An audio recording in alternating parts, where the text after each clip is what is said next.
Good morning to all. Welcome to TSN school. हम पढ़ रहे हैं कक्षा 9वीं हिंदी व्याकरण का पाठ्यक्रम। आज हम श्रुति सम भिन्नार्थक शब्दों के बारे में अध्ययन करेंगे। श्रुति सम यानी जो सुनने में एक जैसे हों लेकिन उनके अर्थ में भिन्नता होती हो, ऐसे शब्द क्या कहलाते हैं? समश्रुति भिन्नार्थक शब्द या श्रुति सम भिन्नार्थक शब्द भी कह सकते हैं। मतलब सुनने में तो वो एक जैसे लगते हों लेकिन उनके अर्थ में क्या होती है? भिन्नता होती है। अब देखिए आप, हिंदी में ऐसे अनेक शब्द हैं जो सुनने में और पढ़ने में समान प्रतीत होते हैं। मतलब सुनने में भी और पढ़ने में भी दोनों में समान प्रतीत हो रहे हैं, मतलब समान दिखाई दे रहे हैं, है ना, परंतु उनके अर्थ बिल्कुल एक दूसरे से भिन्न होते हैं। ऐसे शब्द समश्रुति भिन्नार्थक शब्द कहलाते हैं। ऐसे शब्द कैसे क्या कहलाते हैं? सुनने में एक जैसे हों लेकिन उनके अर्थ में भिन्नता हो। सम मतलब समान, श्रुति मतलब सुनना, भिन्न मतलब अलग, अर्थ का अर्थ होता है अर्थ। ठीक है, जैसे प्रधान और प्रदान। ठीक है, अब आपको ऐसा लग रहा होगा कि सुनने में ये कैसे लग रहे हैं? एक जैसे लग रहे हैं, लेकिन इनके अर्थ में क्या हो गई? भिन्नता हो गई। ये दोनों शब्द अर्थ की दृष्टि से अलग अलग हैं। प्रधान का मतलब होता है जो मेन मुखिया होता है, और प्रदान मतलब किसी चीज को देना। उनकी पहचान सही उच्चारण, वर्तनी या सही स्थान पर प्रयोग द्वारा ही की जा सकती है। ठीक है, या तो आपको उसका उच्चारण सही आना चाहिए, जैसे प्रधान और प्रदान, द और ध का इसमें डिफरेंस है। ठीक है ना, तो ये, लेकिन हम जब उच्चारण कर रहे हैं तो ये ध्वनि इनकी क्या लग रही है? समान लग रही है, हमें सुनने में एक जैसे लग रहे हैं, लेकिन इनके अर्थों में, अर्थ की दृष्टि से ये दोनों क्या है? अलग अलग है। तो इन्हें हम क्या कहेंगे? समश्रुति भिन्नार्थक शब्द कहेंगे। यहाँ पर कुछ उदाहरण दिए गए हैं, जैसे जरा या जरा, है ना। जरा का अर्थ होता है बुढ़ापा और जरा यानी तनिक। परिणाम और परिमाण, परिणाम का अर्थ होता है नतीजा, और परिमाण यानी मात्रा, नापतोल। किसी चीज को हम नापते हैं ना कि ये 1 लीटर है, ये 2 लीटर है, तो उसकी मात्रा परिमाण कहलाती है। क्लियर है? जलज और जलद, यहाँ पे ज और द बोलने में एक जैसे लग रहे हैं, जलज और जलद। तो जलज यानी जो जल में रहता है वो कौन है? कमल, ये कमल का पर्यायवाची हो गया। जलद यानी जो जल से भरा हुआ हो, वो क्या होगा? बादल। राज और राज, ये जो जय के नीचे जो डॉट लगा है ना, ये इसको कहते हैं नुक्ता। ये अरबी फारसी शब्दों का जय है।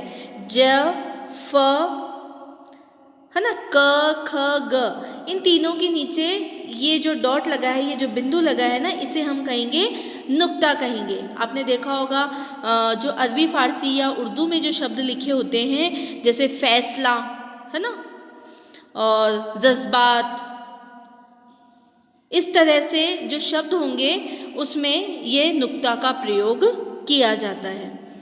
राज का अर्थ होता है शासन करना, और राज यानी रहस्य। नियत,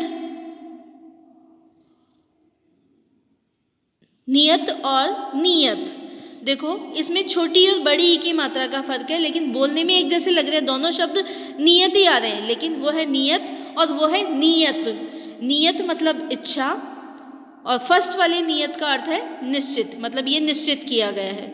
तुरंग, तरंग और तुरंग, तरंग का अर्थ होता है लहर, तुरंग होता है घोड़ा। कुल और कूल, कुल का होता है वंश, कूल होता है किनारा। आसमान, असमान, आसमान यानी आकाश, असमान जो बराबर ना हो। बाग, बगीचा, बाघ, घ यानी शेर।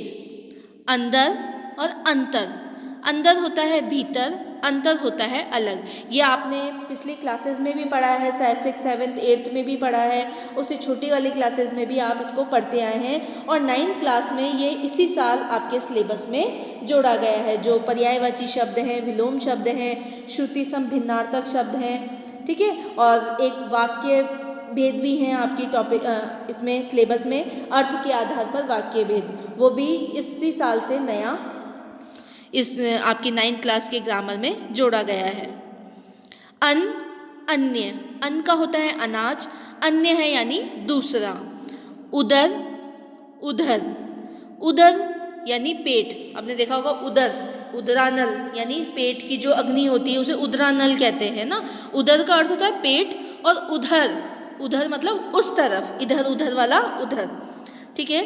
दीप, द्वीप, दीप होता है दीपक, द्वीप होता है टापू। अब आप देख रहे हो मैं जब बोल रही हूँ तो ये सुनने में एक जैसे लग रहे हैं, लेकिन इनके अर्थ में क्या है, भिन्नता है। आदि, आदि, आदि का होता है प्रारंभ, आदि होता है आदत। अनल, अनिल, अनल होता है अग्नि, अनिल होता है पवन। क्लियर है, अनिल होता है पवन, अनल होता है अग्नि। इसके बाद है मूल, मूल्य, मूल यानी जड़, मूल्य कीमत। नीर, नीड़, नीर होता है पानी, नीड़ होता है घोंसला। चिर, चीर, चिर मतलब पुराना, चीर मतलब वस्त्र। प्रसाद, प्रासाद, बस आपको उच्चारण, जो उच्चारण वर्तनी है, आपका जो बोलने का जो तरीका है, जो शब्दों का जो हम उच्चारण कर रहे हैं, अगर वो आपका सही होगा तो आप सही अर्थ की पहचान कर पाएंगे। प्रसाद मतलब मंदिर का प्रसाद, और प्रासाद होता है महल। दिन, दीन, दिन होता है दिवस, दीन गरीब। ग्रह, गृह, ग्रह होता है नक्षत्र, गृह है घर।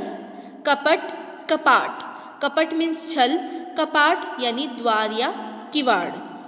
आंधी, आधी, आंधी, आधी का होता है आधा हिस्सा, आंधी होती है तेज हवा।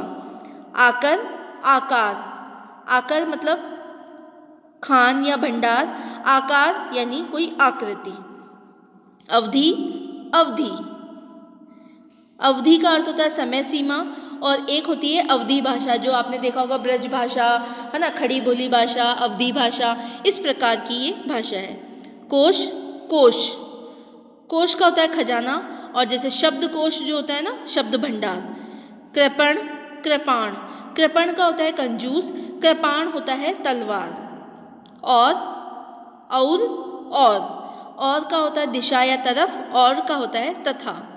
अपेक्षा, उपेक्षा, अपेक्षा यानी तुलना, बढ़कर, और उपेक्षा अनादर।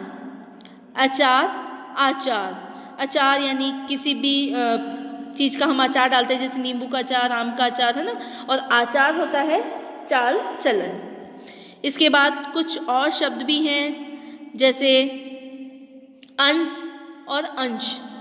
अंश का अर्थ होता है कंधा, अंश होता है हिस्सा, ठीक है। परुष, पुरुष, परुष होता है कठोर, पुरुष होता है व्यक्ति। इसके बाद जैसे सुत और सूत, सुत होता है पुत्र, सूत होता है धागा। बात और वात, बात होती है वार्ता, वात होता है वायु। प्रमाण और प्रणाम, प्रणाम का होता है नमस्ते, प्रमाण होता है सबूत। क्रम और कर्म, क्रम होता है बारी, कर्म होता है कार्य। उपर्युक्त और उपयुक्त, ये देखो ये शब्द आपके मोस्टली आपके जैसे क्वेश्चन पेपर होता है उसमें आता है उपर्युक्त, है ना, गद्यांश का शीर्षक लिखिए, या उपर्युक्त गद्यांश का उपयुक्त शीर्षक लिखिए। तो उपर्युक्त मतलब ऊपर लिखा गया जो गद्यांश है, और उपयुक्त का अर्थ होता है उचित या सही, ठीक है ना। उपर्युक्त और उपयुक्त दोनों शब्द सेम दिख रहे हैं आपको, है ना, सिर्फ एक रैफ वाला जो रे है उसका अंतर आ रहा है, लेकिन उपर्युक्त का होता है ऊपर कहा हुआ, और उपयुक्त का होता है उचित या सही। अचला, अचल, अचला का होता है भूमि, अचल होता है पर्वत या स्थिर स्तंभ, जो एक जगह फिक्स हो जाए, है ना। आज हमने श्रुति सम भिन्नार्थक या समरूपी भिन्नार्थक शब्दों के बारे में जाना। ये कौन से शब्द होते हैं? हिंदी में ऐसे शब्द होते हैं जो सुनने और पढ़ने में कैसे लगते हो, समान लगते हों, लेकिन उनके अर्थ में भिन्नता होती है, उन्हें हम समश्रुति भिन्नार्थक शब्द कहते हैं। कुछ एग्जाम्पल आपको दिए थे, ये आपको अच्छे से याद करने हैं और एग्ज़ाम में आपके ये 2 नंबर का प्रश्न है। ठीक है, धन्यवाद।